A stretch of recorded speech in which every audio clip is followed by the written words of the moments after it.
Hello everyone, कैसे हैं आप? होप सो सभी ठीक होंगे। नाउ आई एम फीलिंग थोड़ा थोड़ा बेटर। 4-5 दिनों में मेरे फेस पे देखो कितने दाग पड़ गए हैं टेंशन की वजह से। रो रो के सच में बुरी हालत हो चुकी है। इतनी रोई हूँ मैं इन दिनों में। लोग बड़ी आसानी से बोल देते हैं कि यार तो इतनी पुरानी बातें अभी तक लेके बैठी है, कब तक ये बातें लेके बैठी है, भूल जाए इन बातों को। मैं खुद भी चाहती हूँ कि मैं भूल जाऊँ।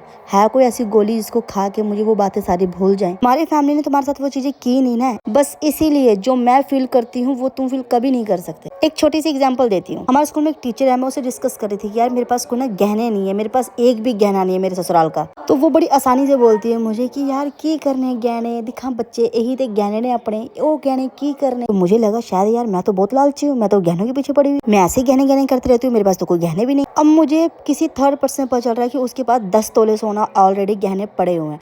तो जिसके पास जो चीज़ होती है ना, वो उसको ये लगता है कि चीज़ नहीं होगी तो क्या हो जाएगा, पर जिसके पास जो चीज़ नहीं होती उसको पता होता है कि उसकी वैल्यू क्या है। वो बंदा कभी तुम्हारी फीलिंग नहीं समझेगा जिसके पास ऑलरेडी गहने पड़े हुए हैं, या जिसके पास ऑलरेडी वो चीज़ें हैं, या उसके साथ जिसके साथ कभी बुरा हुआ ही नहीं है, वो तुम्हारी फीलिंग कभी नहीं समझेगा क्योंकि उसके साथ वो चीज़ें हुई नहीं ना। I am not toxic, but जब मैं पॉइंट टू पॉइंट बोलती हूँ ना तो सबको जॉइंट टू जॉइंट चुभता है। मैं कभी कभी सोचती हूँ दुनिया में ऐसे लोग हैं, उनमें से मैं भी एक हूँ, जिनसे हम कंटिन्यू बात करते हैं, अगर उसकी हेलो से हमें पता चल जाता है कि यार वो दुखी या परेशान है। मैं एक ऐसा बंदा हूँ, मतलब मैं किसी के सामने रो भी रही हूँ ना, चीख भी रही हूँ तो भी बोलेगा ये कुछ नहीं है, ड्रामे कर रही है ड्रामे। अब मुझे समझ में आ गया कि अगर अब मैं रोऊंगी ना, या मैं तड़फूंगी, या मैं चीखूंगी, तो ये लोग और भी खुश होंगे। ये जो गाड़ियां आप लोग आती जाती देख रहे हो ना, इन गाड़ियों से एक चीज मुझे समझ में आए कि आप जिंदगी में चाहे परेशान है, चाहे मर रहे हैं, चाहे जी रहे हैं, आपके लिए कभी भी कोई जिंदगी में नहीं रुकेगा। आपने चाहे कितने भी एफर्ट्स लगाए, आपने चाहे कितना भी टाइम दिया हो उस रिश्ते में, पर मुझे ऐसा लगता है कि जितनी मेहनत मैंने मारी ना अपनी जिंदगी में, इतनी मेहनत का फल मुझे अभी तक नहीं मिला।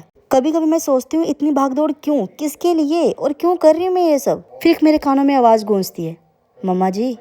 और फिर मैं एक जगह खड़ी हो जाती हूँ, शांत हो जाती हूँ, वरना मैं 2 मिनट लगाऊं धज्जियां उड़ाने में। जिसको सहना आता है उसको कहना भी आता है, क्योंकि बच्चे सब देखते हैं, सब सुनते हैं, सब महसूस करते हैं। याद रखना मेरे बच्चे जवान हो रहे हैं, और जवानी में बेटे अपनी माँ के खिलाफ बातें नहीं सुनते।